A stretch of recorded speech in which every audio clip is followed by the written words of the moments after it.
She thought it was just another routine stop.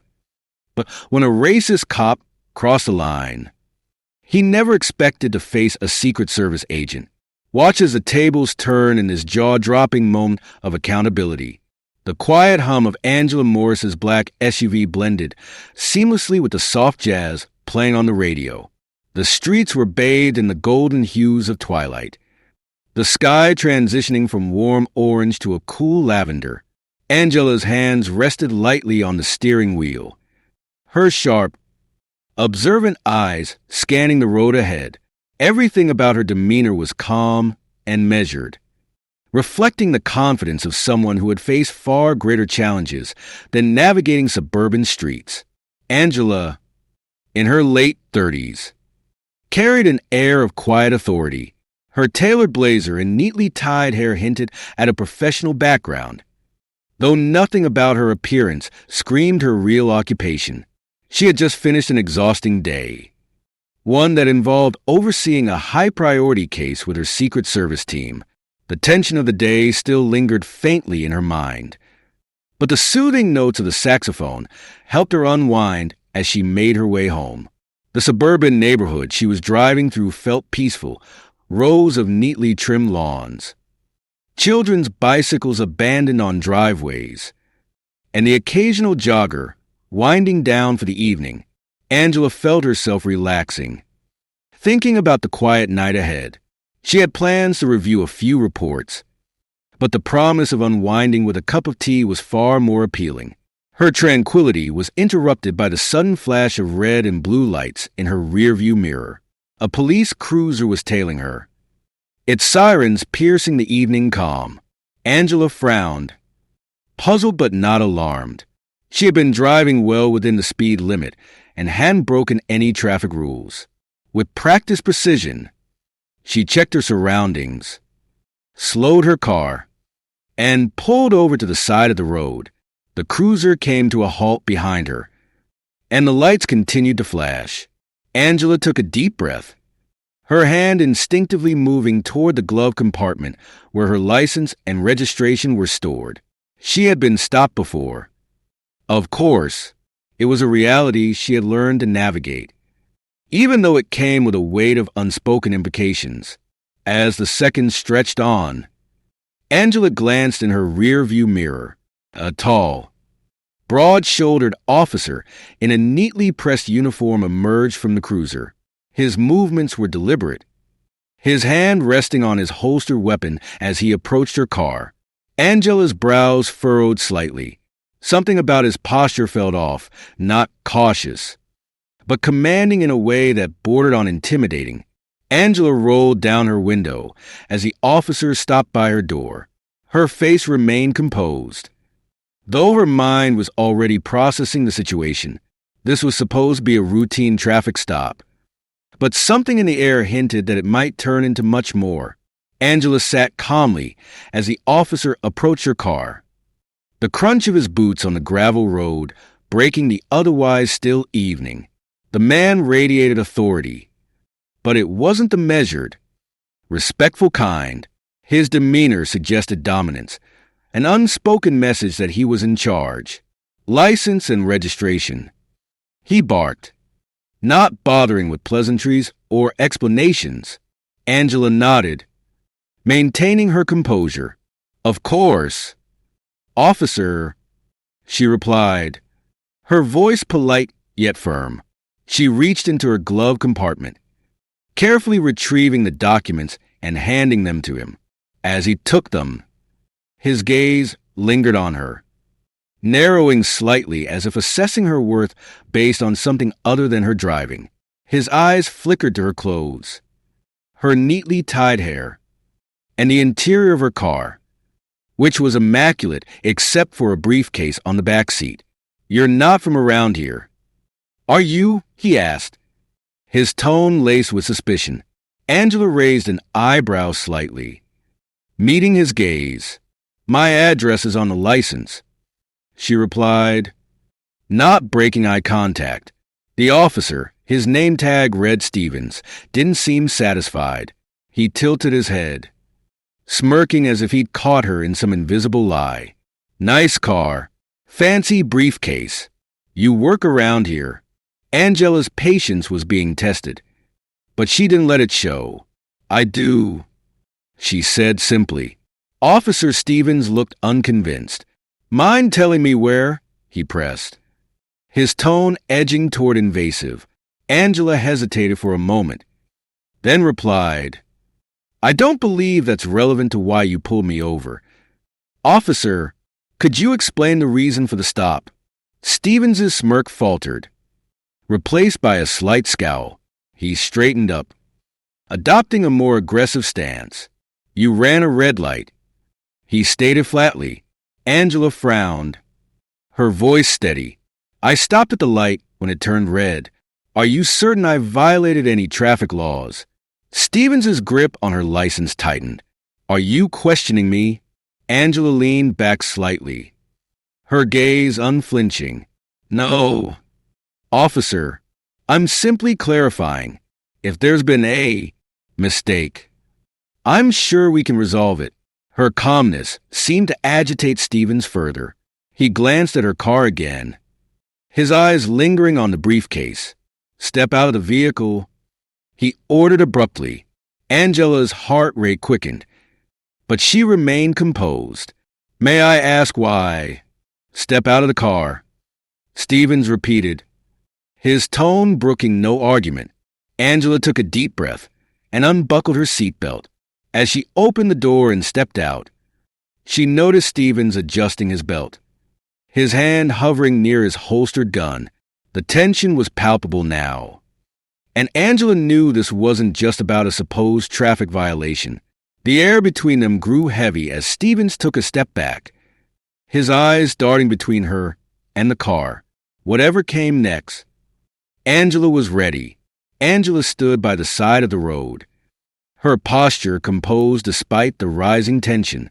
Officer Stevens kept his hand close to his holstered gun, his eyes darting back to her car as though searching for an excuse to escalate further.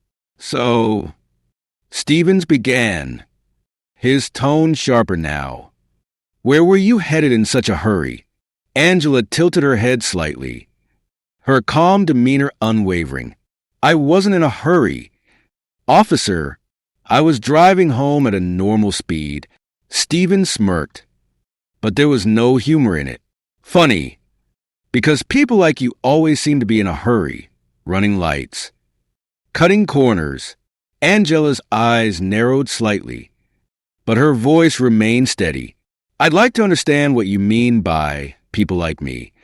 Stevens chuckled, his tone dripping with condescension. I just mean people who think they're above following the rules. Angela inhaled deeply, choosing her words carefully. Officer, I've cooperated fully and answered your questions.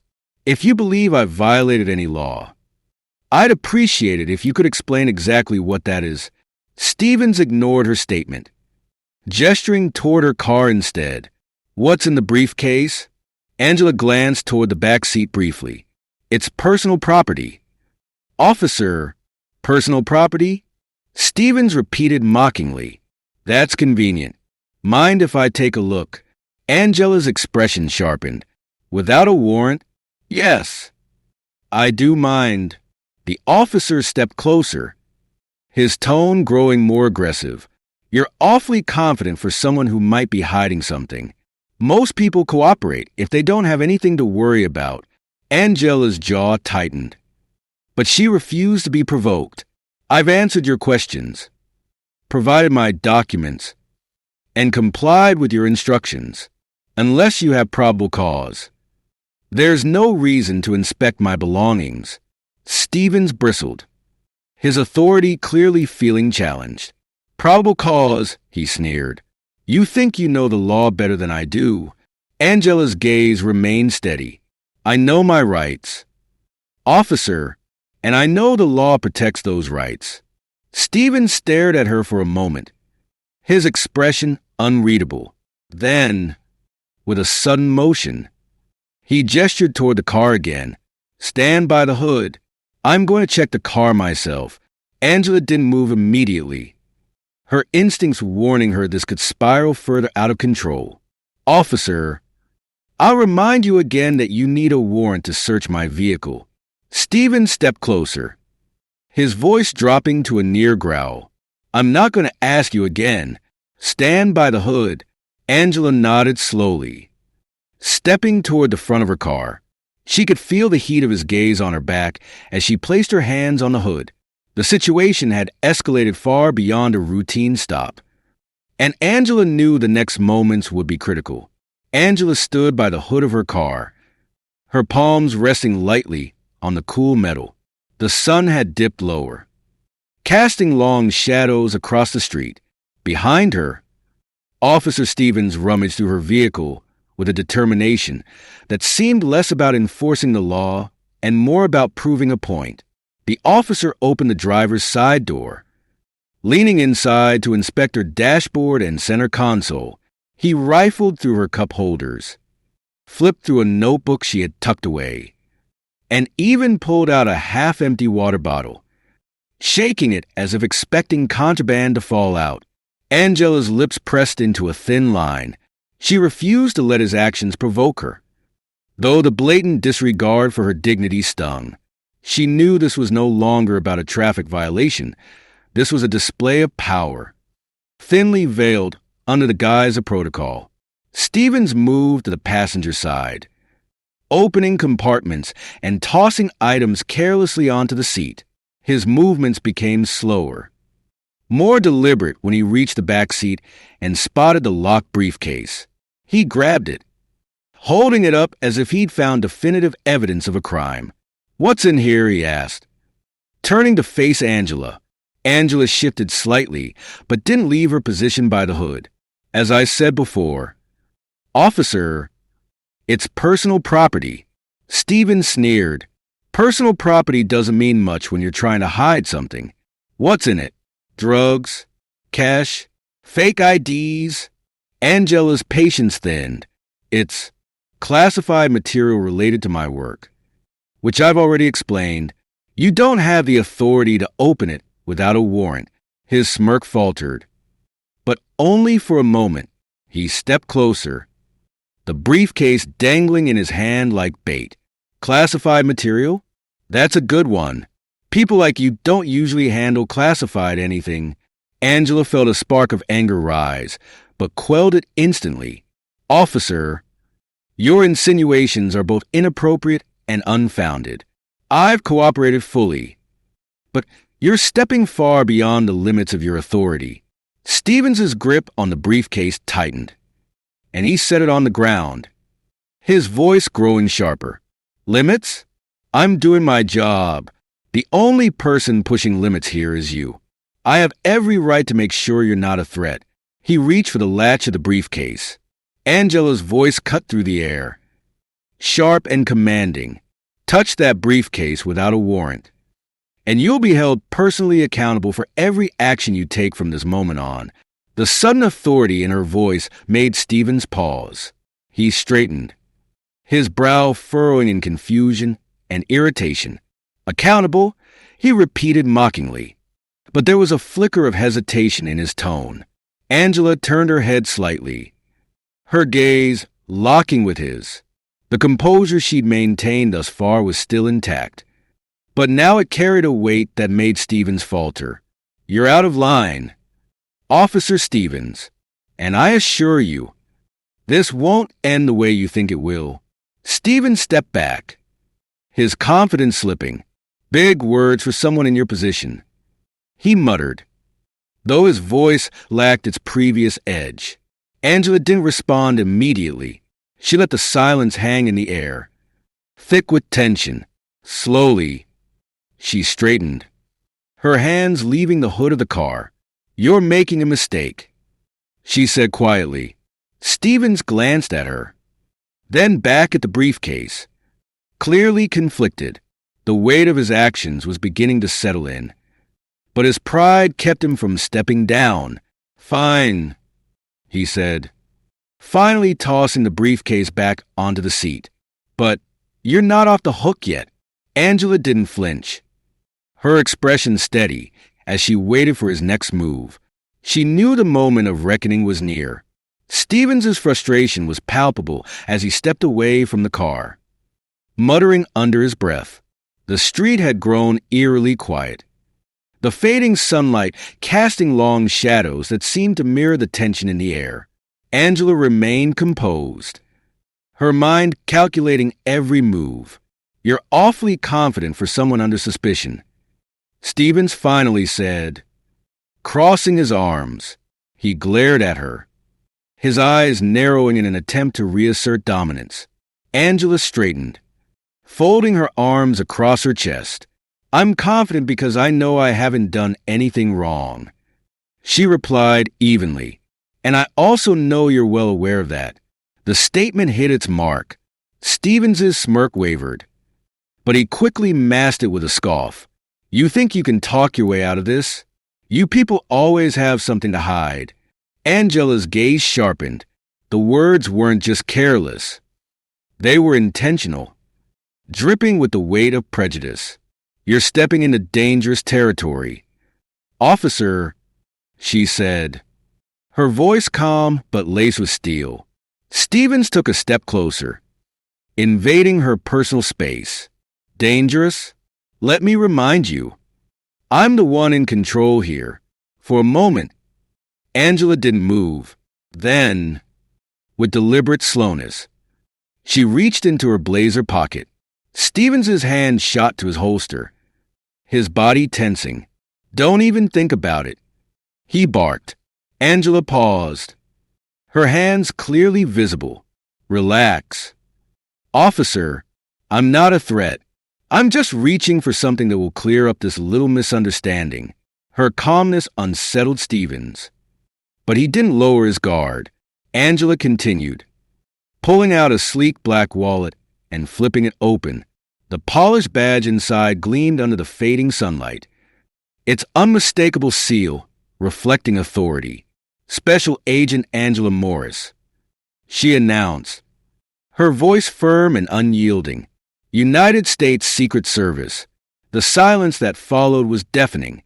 Stevens stared at the badge, his eyes widening in disbelief. He opened his mouth to speak, but found no words. The weight of what he had just done began to dawn on him. "Your Secret Service," he stammered, the arrogance draining from his voice. Angela tilted her head slightly, her expression neutral but piercing. "That's correct. And I believe you've just crossed several professional and legal boundaries." Stevens stepped back, his hand falling away from his holster. I didn't know," he mumbled, his bravado crumbling. Angela closed the badge wallet and returned it to her pocket. "That much is clear," she said coolly. "But ignorance doesn't excuse your actions. You've overstepped your authority, harassed me without cause, and violated my rights. This isn't just unprofessional, it's unacceptable." The officer's face turned crimson, a mix of shame and panic. "Look, I was just doing my job. I didn't mean to what?" Angela interrupted, her tone sharp. "Didn't mean to profile me? Didn't mean to assume I was a threat because of the way I look? Or didn't mean to get caught?" Stevens opened his mouth, then closed it again, unable to form a coherent response. Angela took a step forward, her voice unwavering. "Let me make this perfectly clear. I am documenting everything that has happened here, and I will be filing a formal report. You will be held accountable for your actions." She reached for her phone, dialing a number with practiced ease. Stevens watched her in stunned silence as she began speaking into the device. "This is Special Agent Angela Morris. I need to report an incident involving a local officer." "Yes, I'll provide the details." As Angela relayed the events, Stevens's expression shifted from defensive to defeated. He took a step back, his arms falling limply to his sides. The realization that he had targeted the wrong person, the very person who could dismantle his career, was sinking in. Angela ended the call and slipped her phone into her pocket. She looked at Stevens, who now appeared smaller, his earlier bravado completely gone. I trust you'll reflect on your behavior, she said, her tone measured but firm. Because this isn't just about me. This is about the integrity of the badge you wear and the trust you've broken with the community you're supposed to serve. Stevens nodded weakly. Unable to meet her gaze, Angela stepped back toward her car, opening the door but pausing before getting in. She turned to him one last time. Remember, officer, she said, her voice carrying the weight of authority. Accountability isn't optional.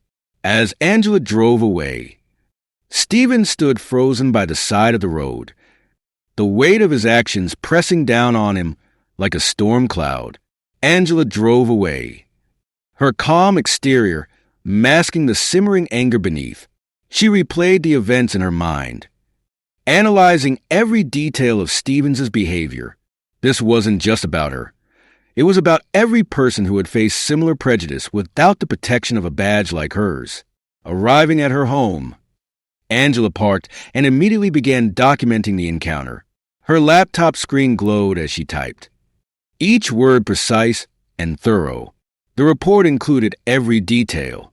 Stevens's invasive questioning, his attempt to search her belongings without cause, and his racially charged insinuations. Alongside her report, she attached an audio recording from her phone, capturing the most critical parts of the interaction. Once finished, Angela sent the report directly to her agency's legal department and the local police department's internal affairs unit. She didn't hesitate. This needed to be addressed swiftly and decisively. The next morning, the local precinct was already buzzing. Officer Stevens sat at his desk, fidgeting with a pen. He had barely slept, his mind racing with what-ifs. He knew he had crossed a line, but he had no idea just how serious the consequences would be. When a senior officer approached him with a clipped, "Internal Affairs wants to see you," his stomach dropped. Stevens followed the officer down a long hallway, each step echoing ominously. Inside the conference room, a panel of 3 officials awaited him, their expressions grim. Angela's formal complaint had already reached them, and they weren't wasting time. Officer Stevens, one of them began, flipping through a file. "We received a report of misconduct involving you during a traffic stop yesterday. Care to explain?" Stevens hesitated, his usual confidence replaced by uncertainty. "I was conducting a routine stop," he said, his voice faltering. The driver seemed suspicious. "I thought." "You thought wrong," interrupted the panel leader, her voice sharp. "We've reviewed her report, along with the audio recording she submitted. Your actions weren't routine. They were an abuse of power." Stevens's face flushed. "I didn't know she was with the Secret Service," he muttered defensively. "Her position is irrelevant." The leader shot back. "The issue here is your behavior, your baseless escalation, your racially charged language, and your complete disregard for protocol." Meanwhile, Angela received a call from the police department's Internal Affairs Division. The investigator on the line assured her that her complaint was being taken seriously. "We've opened a formal inquiry," the investigator explained. "Your recording was clear, and your account aligns with the officer's behavior captured on his body camera. Rest assured, this matter won't be swept under the rug." Angela thanked the investigator, her tone professional but firm. She hung up, feeling a small sense of relief. Accountability had begun, but she knew this was only the first step. By the afternoon, word of the incident had spread within the department. Officers whispered about Stevens being called into internal affairs, while some expressed shock that someone of Angela's stature had been the one targeted. In the Internal Affairs office, Stevens sat silently as the panel continued to dissect his actions. "This isn't your first complaint," one of them said, holding up a file. "We've reviewed your record. There's a clear pattern of targeting minority individuals during traffic stops. Stevens shifted uncomfortably but didn't respond. The weight of the evidence was undeniable. The panel leader leaned forward, her tone final. You're being placed on administrative leave pending a full investigation. Your badge and gun are to be surrendered immediately. Stevens's jaw clenched, but he complied. Removing his badge and weapon and placing them on the table, he left the room with slumped shoulders. The realization of his actions sinking in. Angela, meanwhile, received an update from her agency's legal team. We're monitoring the situation closely. They informed her. The local department appears to be taking the matter seriously. If they don't follow through, we're prepared to escalate. Angela nodded. She wasn't one to let things slide, especially when systemic issues were at play. The incident had sparked more than outrage. It had reignited her determination to push for meaningful change. No next one is 7. The investigation begins, 700 words. Formal complaint. Angela files a detailed report with the local police department, triggering an internal investigation, uncovering patterns. Investigators review Brad's body camera footage, revealing a history of targeting minority drivers. Hearing set. Brad is summoned for a disciplinary hearing. Marking the beginning of his downfall, Angela's detailed report had made its way to the desk of the Chief of Internal Affairs by the following morning. The account, meticulously written, left no room for ambiguity. Attached to it were an audio recording of the encounter and references to the relevant laws and protocols that Officer Stevens had violated. The report was damning, and the department had no choice but to act swiftly. Within hours, an internal investigation was officially launched. The local precinct received the notification with mixed reactions. Some officers were shocked that one of their own was under scrutiny, while others, aware of Stevens's history, knew it was long overdue. The Internal Affairs team began their work immediately, starting with Stevens's body camera footage. Angela's audio recording was clear and concise, but the body cam provided a fuller picture. As the footage played in the small, dimly lit office of the lead investigator, the team watched with growing disapproval. Stevens's condescending tone, invasive questioning, and unwarranted search attempts were all captured on video. His repeated focus on Angela's briefcase, his insinuations about her background, and the thinly veiled prejudice in his words painted a clear picture of misconduct. "This isn't a traffic stop," one of the investigators muttered, pausing the footage. "This is harassment." As they dug deeper into Stevens's record, an alarming pattern began to emerge. Complaints about his behavior during traffic stops were more frequent than anyone had realized. A review of previous reports revealed a troubling trend. The majority of the complaints came from minority drivers, with accusations ranging from unnecessary searches to inappropriate remarks. One particular note stood out. A fellow officer had once flagged Stevens for overly aggressive behavior during a stop involving a black family. The complaint had been dismissed at the time, but now it added weight to Angela's case. By the end of the day, the investigators had compiled a comprehensive file on Stevens. It was no longer just about his actions during Angela's stop. It was about the systemic negligence that had allowed someone like him to operate unchecked. Stevens, oblivious to the mounting evidence against him, was summoned to a meeting with Internal Affairs. The email was terse, outlining the time and location, but providing no details about the nature of the meeting. When he arrived at the station the next morning, the atmosphere was tense. His colleagues avoided eye contact, their usual camaraderie replaced by whispers and sideways glances. Stevens tried to brush it off, chalking it up to office gossip, but a knot of unease began to form in his stomach. The conference room was stark, with a long table and several chairs. Waiting for him were 3 Internal Affairs officers, their expressions serious. A thick file sat in front of the lead investigator, its contents neatly organized but ominous in its weight. Officer Stevens, the lead investigator began, her tone formal. We're conducting an inquiry into your actions during a traffic stop 2 days ago. This investigation is based on a formal complaint filed by Special Agent Angela Morris, as well as additional findings from your record. Stevens froze. The mention of Angela's name made his throat tighten. He shifted, uncomfortably in his seat. I was just doing my job, he said defensively. She was acting suspiciously, and I followed protocol. The investigator opened the file, flipping to a specific page. Your version of events does not align with the body camera footage, she said bluntly. Additionally, this isn't the first time your actions during traffic stops have been called into question.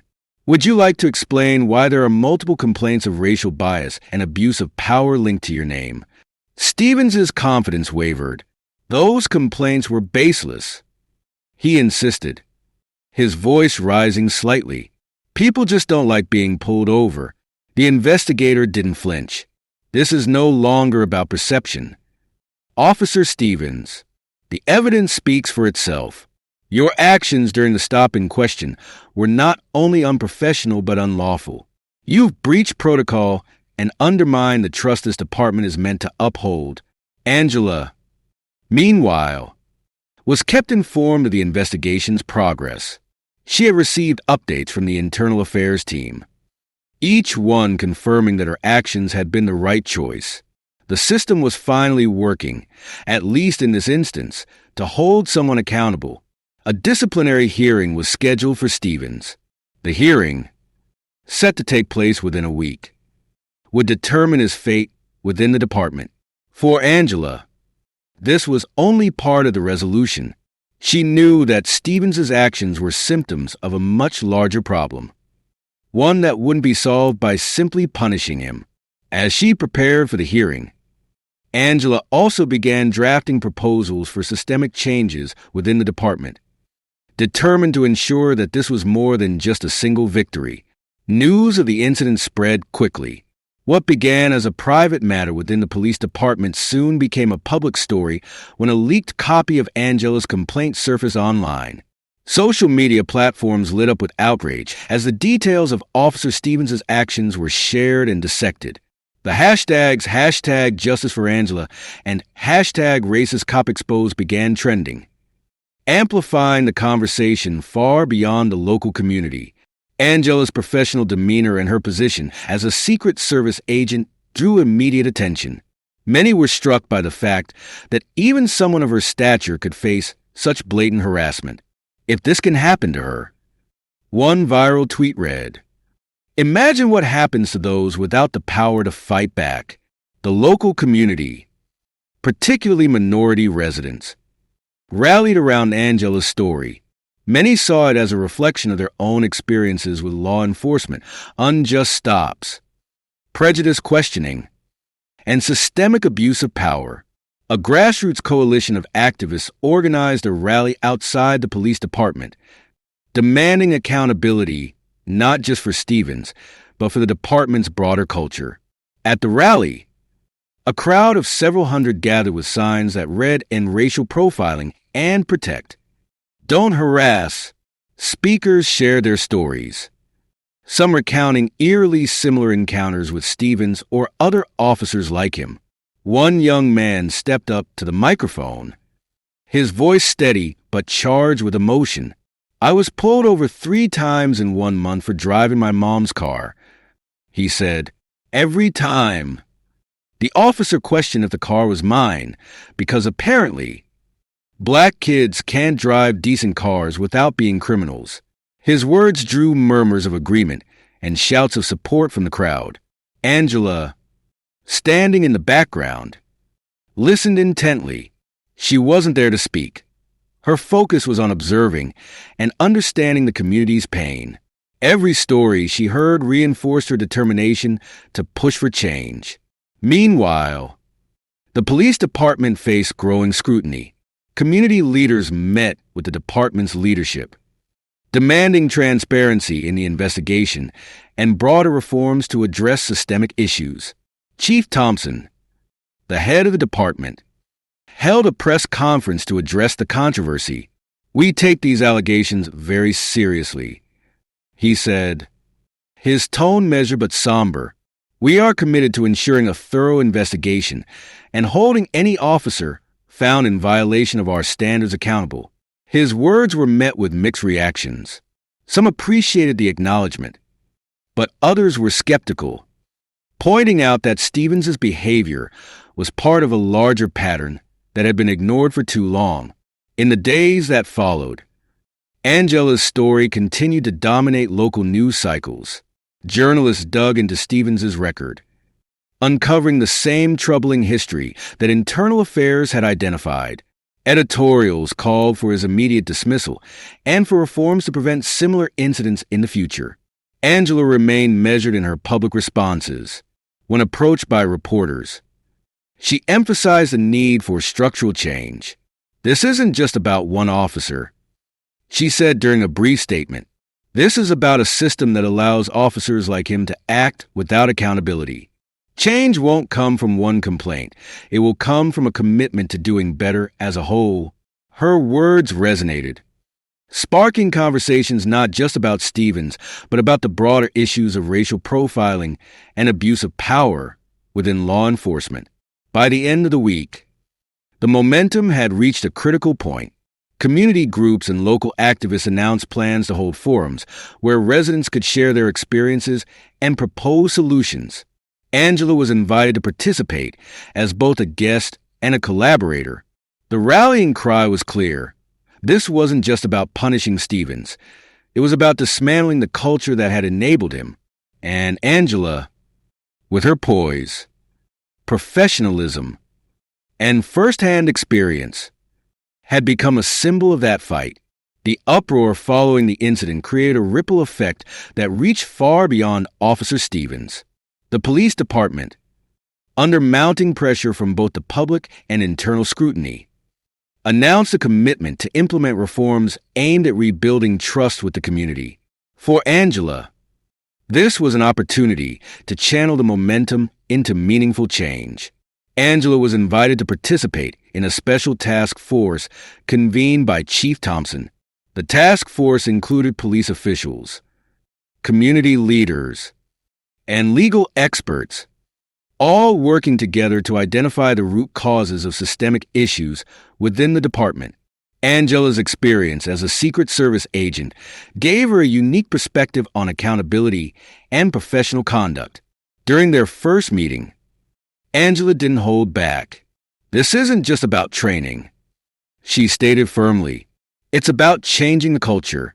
Officers need to understand that their authority comes with responsibility, and the community's trust must be earned, not taken for granted." Her words set the tone for the discussions that followed. The group began drafting a series of proposals, including enhanced implicit bias training, mandatory body camera reviews, and stronger oversight mechanisms to ensure accountability for misconduct. One of Angela's priorities was ensuring that the community's voice was at the heart of the reforms. She helped organize public forums where residents could share their experiences with law enforcement. These events were emotionally charged, with individuals recounting stories of profiling, harassment, and fear. An older woman, her voice trembling with emotion, stood up at one forum. "We've taught our children to be polite, to keep their hands visible, to say, 'Yes, sir,' and 'No, sir,'" she said. "But even then, they're not safe. What else can we do?" Angela listened intently, her heart heavy with the weight of the woman's words. When it was her turn to speak, she addressed the room with a mixture of empathy and determination. "We have to make sure the burden doesn't fall solely on the community," she said. "The system must change, so you don't have to live in fear." As the task force's work progressed, several key reforms were approved by the department. 1. Mandatory implicit bias training. Officers were required to undergo regular training to address unconscious prejudices. 2. Enhanced complaint systems. A new, streamlined process for filing complaints against officers was introduced, ensuring greater transparency and follow-through. 3. Accountability Oversight Committee. An independent committee was established to review cases of misconduct and recommend disciplinary action. Angela played a pivotal role in shaping these initiatives, using her expertise to ensure they were practical and enforceable. Despite the progress, resistance emerged from within the department. Some officers felt the reforms were a direct attack on their authority. Lieutenant Reynolds, a senior officer, voiced his objections during a meeting. We're being painted as villains. He argued, how can we do our jobs when we're under constant scrutiny? Angela met his gaze with unwavering resolve. Scrutiny isn't the enemy, she said. Lack of accountability is. If doing your job means abusing your power, then maybe you're in the wrong job. Her response silenced the room. And while resistance remained, the momentum for change was unstoppable. The reforms didn't just change the local department. They inspired neighboring jurisdictions to take a closer look at their own policies. Community leaders from other cities reached out to Angela, asking for guidance on implementing similar initiatives. Angela's role in the process made her a symbol of hope and progress. Her calm yet unyielding approach demonstrated that change was possible, even in the face of deeply entrenched systems. Months had passed since the incident with Officer Stevens, but the echoes of that moment were still shaping the future of the community. Angela sat at her desk, reviewing the latest updates from the Accountability Committee. The reforms she had helped initiate were now fully underway, and the first reports of their impact were promising. Complaints against officers were being handled with greater transparency, and several misconduct cases had been resolved swiftly. The department had begun building bridges with the community, holding regular forums to foster dialogue and trust. While challenges remained, the changes were tangible, and they gave Angela hope. One bright afternoon, Angela attended a community event held at a local park. It was organized to celebrate progress and strengthen bonds between the police force and the residents they served. Families gathered on the grass. Children ran around laughing, and booths were set up for games, food, and discussions. Angela walked through the event, receiving nods of appreciation and quiet thanks from those who recognized her. She stopped at a booth where a group of teenagers was gathered, engaged in a discussion about their rights during police interactions. One of the teens looked up at Angela, his face lighting up with recognition. "You're Agent Morris, right? The one who stood up to that cop." Angela smiled warmly. "That's me," she said. The boy's expression turned serious. "How do we make sure stuff like that doesn't keep happening?" Angela crouched slightly to meet his gaze. "By staying informed, speaking out, and holding people accountable," she said, "and by working together, like we're doing now." Change doesn't happen overnight, but it does happen. Later, Angela joined Chief Thompson on the main stage. He addressed the crowd, thanking them for their perseverance and promising continued efforts toward accountability and reform. When it was Angela's turn to speak, she stepped forward with quiet confidence. "I want to thank all of you," she began, her voice carrying across the park, "for sharing your stories, for standing up for what's right, and for demanding better, not just for yourselves, but for everyone. Change is never easy, but together, we've taken the first steps toward a more just system." The crowd erupted into applause, a mix of gratitude and determination in their faces. That evening, Angela sat on her porch, the soft hum of crickets filling the air. She reflected on how far they'd come and how much further there was to go. The incident with Stevens had been a painful reminder of the flaws within the system, but it had also become a catalyst for change. Angela's resolve deepened as she stared out at the quiet street. The road ahead wouldn't be smooth, but she was ready. Her work wasn't just about ensuring justice for herself. It was about creating a future where no one else would have to fight for it. With that thought, Angela rose, ready for whatever came next.